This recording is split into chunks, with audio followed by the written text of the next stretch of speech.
I relocated here to San Diego, and when I first got here, one of the first things I did was Google spiritualist churches.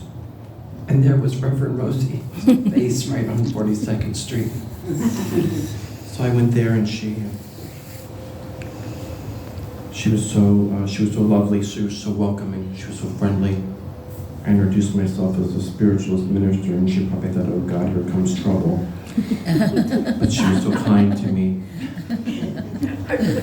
She did too, probably. Bless her heart, poor thing. I pray my spirit just tell her I'm not a bad person. Reverend Rosey first came to the first spiritualist church in November of 2000 and found and experienced a wonderful healing atmosphere. Like many who came to a spiritualist church, Reverend Rosey discovered her true treasure, her spiritual path. It is the foundation for serving humanity. She took many classes at First Spiritualist Church, offered and was ordained as a minister on December 11th, 2005. Reverend Rosey Oberlies is a Reiki master and now the assistant pastor of our lovely little church. And she conducts our healing services here at the church and speaks. Reverend Rosey believes we have all come to the earth plane to learn, live, and express the spiritual life while we are on earth, clothed in a physical body. Please, it's my heart. Will you please welcome Reverend Rosey Oberlies to the pulpit?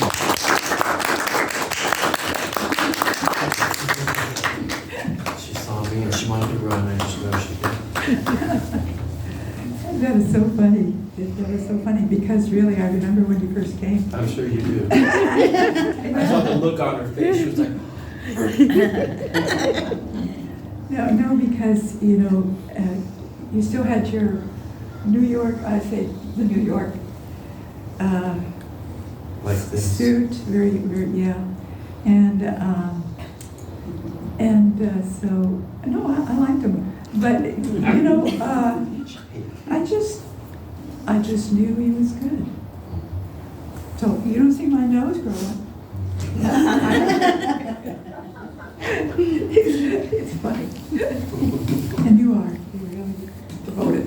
I just really felt that. I really did. Okay, so we had a little trouble singing, but we had fun. Yeah, I feel like right there. Just let it go and, smile. Yeah. Also, I just want to thank the people that our Christmas party was last week, and I just want to thank all those people who helped and did all the work. It was really wonderful. Yes, really great. it's really Thank you. special. Really nice, yeah. So, it's my turn to lecture today. Oh, that. Okay, so we all know Christmas is just weeks away, and then we're approaching a new year. But to give birth to an unknown journey of a new year, we're kind of anticipating that new year. So let us prepare to cross the threshold, no matter what is going on in our personal lives, in our nation and worldwide. And right now, more than ever, we have no choice but to focus on light and truth, and within us and others worldwide. For even those that we feel that are out of harmony, they need the truth and the light. I love the title of the book that First Lady Michelle Obama, she wrote a book called The Light That We Carry. I thought that was such a beautiful title. The light we carry, we all carry the light, no matter what kind of personality we are. There's people have difficult lives and the way they've been brought up, and so their personality is not quite, so open to truth. But we need to express this light. We are bombarded with worldwide news, with questionable information. Sometimes we hear the news and we just don't know what to believe. And we can get caught up in the fear, the anger, and the strife. Only what it does, it digs a deeper moat that confuses and divides. And it keeps you imprisoned in your mind and in your thoughts. With Christmas coming next week, anticipating the new year, we need a sincere heart felt and a deeper commitment to spending time with Spirit God.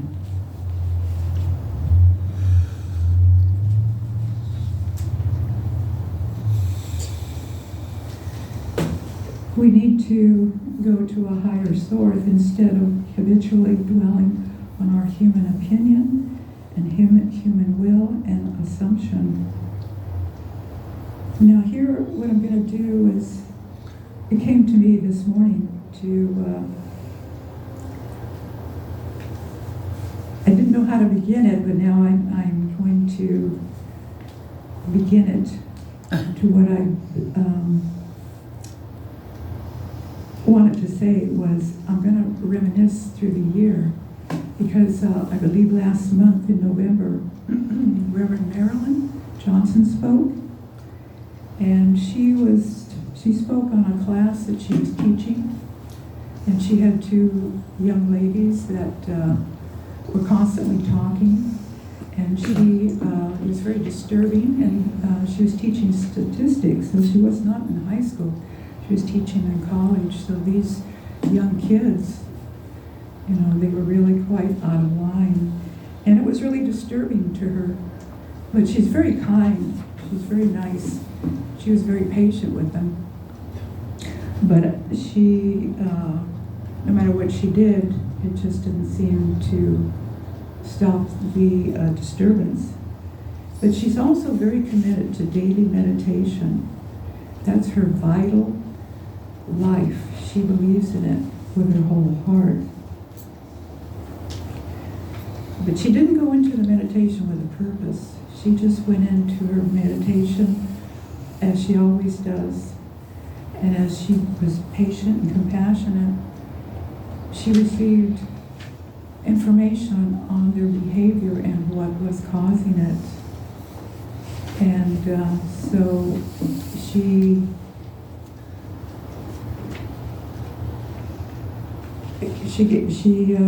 it gave her the peace of compassion as to the cause of their behavior, and eventually it ceased the disturbance.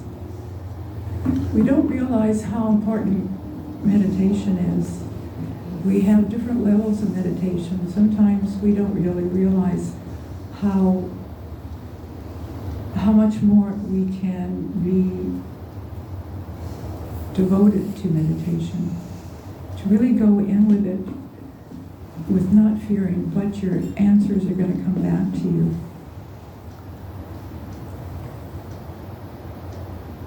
What I admired about her was her patience with them. She didn't judge them. She didn't get angry with them. She went to the solution, which is meditation, and not to be afraid to see if what she received would help them, that she would use it. As long as she treated them with respect. But prayer can go deeper, it travels. And you just can't believe what it can do.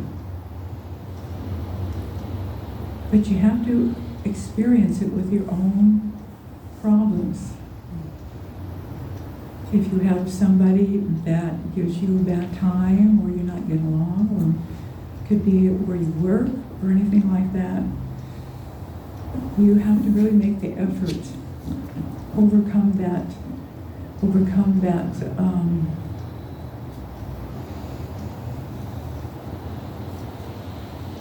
resentment sometimes. Now I'm going to go, this was the first reminiscing, I'm going to go to another one. And we all know Reverend Deborah gives classes on Mondays. And she had a class one Monday night where our homework was, she gave us a little business card with a blank, and anybody that causes any kind of irritation on the job, your husband, family, a friend, you to write down a little mantra like a prayer, and you're to focus on that person anytime that person comes to mind. Instead of kind of thinking of dwelling on their faults, you use that mantra.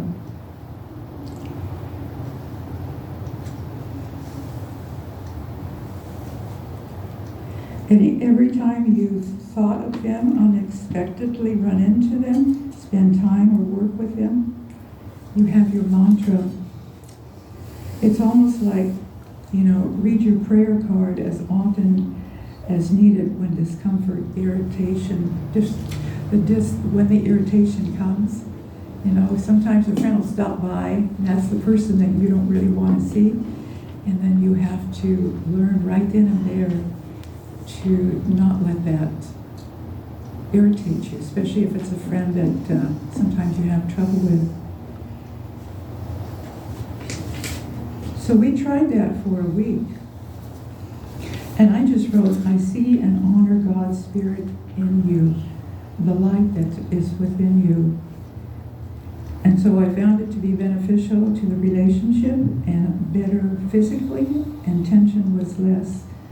But this took time and didn't change fast, and I realized Spirit gently showed me that I was to change because I was part of the problem. It's kind of hard to admit, because you're so busy, dwelling on their irritation.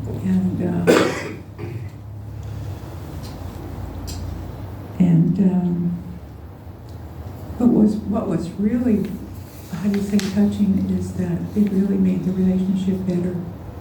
It took time. It didn't happen in a week. It didn't happen in a month. But it just gradually changed. And I don't know how to make it any plainer than that. It's just you have to reach a point where your body can't take that kind of resentment, because pretty soon, you're feeling it in your body. So sometimes I had to work with a friend. She was so loud in the beauty shop. God. It was probably the only time I really, on a job, that I really just couldn't believe it. But I realized eventually that it was really a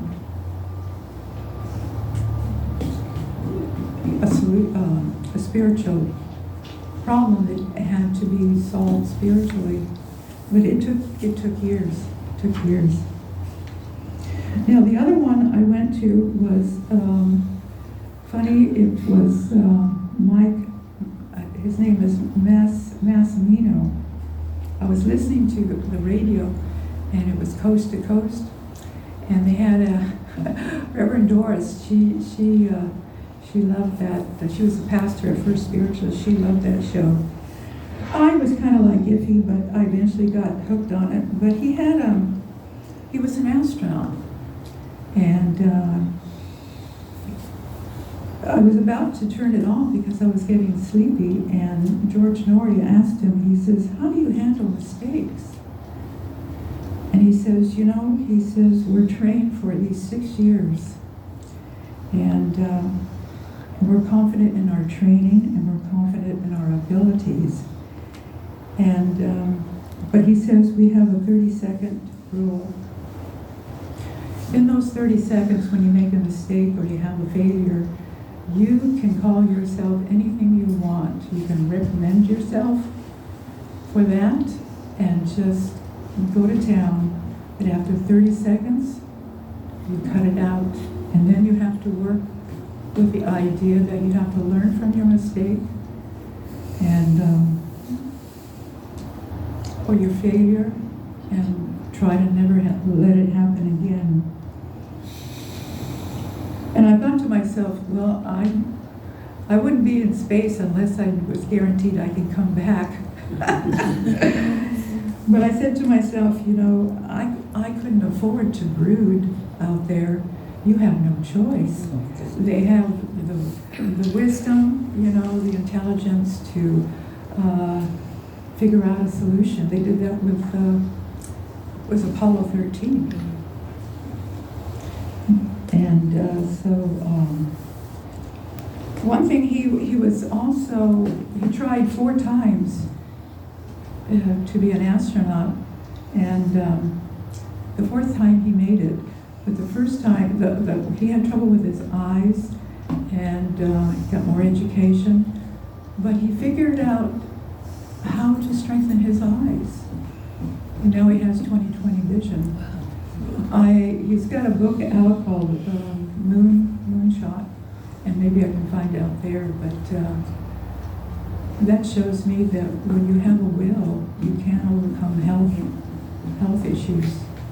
But it's always in God's times, not your times, because sometimes you have to learn through those times when you're not well.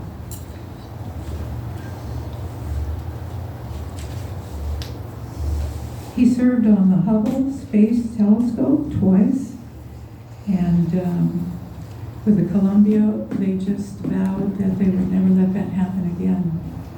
And so I almost turned him off, and I'm really glad, because I felt that he should, be in this lecture. And the other one was Mandela Nelson. Diane gave me the book, and I read it, and it's called His Essential Life by Peter Hain. And one thing about him is he believed in the treatment of all people equally and respectfully. He treated people like he wanted to be treated. He honored himself with a healthy self-respect. That was very, very important. He was very, very courteous to his wards and the prisoners that he was in prison for 27 years. He was a peacemaker, a negotiator, and believed in reconciliation for the future of South Africa. He was adamant in treating all people equally, no matter what status in life. He believed you keep from humiliating your enemies, and you make them your friends, and they're less dangerous. But also because they also have the spirit within them, the God spirit. So, when we look at Russia and Ukraine and Israel and the Hamas, and all the other violence that's going on, you have to know and honor that even though the enemy is violent, he still has life in him, the life of God. And that's why our prayers are so important. To not judge them, not to hate them, but to value them for the spirit inside, because they can change.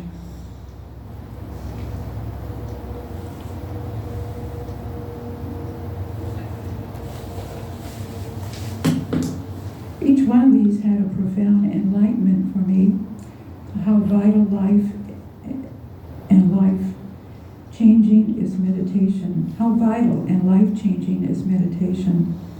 Reverend Marilyn, with sincere compassion, to solve a problem through her commitment to meditation. And Reverend Deborah, she was teaching us to face our problems. Open your thoughts to see light where we see irritation. And once we are willing to face a problem, space is created for God's guidance to come in. And Massimino, watching treatment of self, when you make a mistake or fail, you just can't hold on to guilt by your mistakes. You can't hold on to guilt. You don't give up, and you keep trying. And Mandela was honor and respect yourself and others. Never turn your back on turn away from reconciliation. That is so important right now. Reconciliation. We have to learn to speak peace with the people that really give us a bad time. And I believe that meditation was probably a heart of all these people. We really more than ever have to make time, or to take the time, which is crucial. Excuse me. We really more than ever have to make time to take what is crucially irritating to you and commit it to giving it to meditative time, taking you to a deeper level of meditation. We need to take meditation to a higher light, a level deeper with purpose. Now, it was funny because this lecture comes out of a meditation class, radio, and a book. So it's all out there for you. We just have to see it. You know,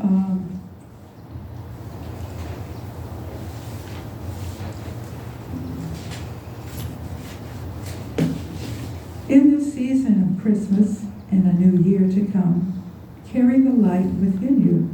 Strive to expand it throughout the whole year of 2024. Take that light that you carry and take it into the 2024. And of course, December the 21st, you know, the longest night and the shortest day, and thereafter there's going to be more light coming in. So you have light coming in and helping you. We should appreciate who we are and what we have and where we are in life. We are here at this moment. It's not a mistake. You are where you are right now, and it's perfect. You're still learning. But I think this year there's more light, and people really want to change because there's so much going on. And the birth of the pure divine light on earth that this Christmas brings, may you enjoy that light.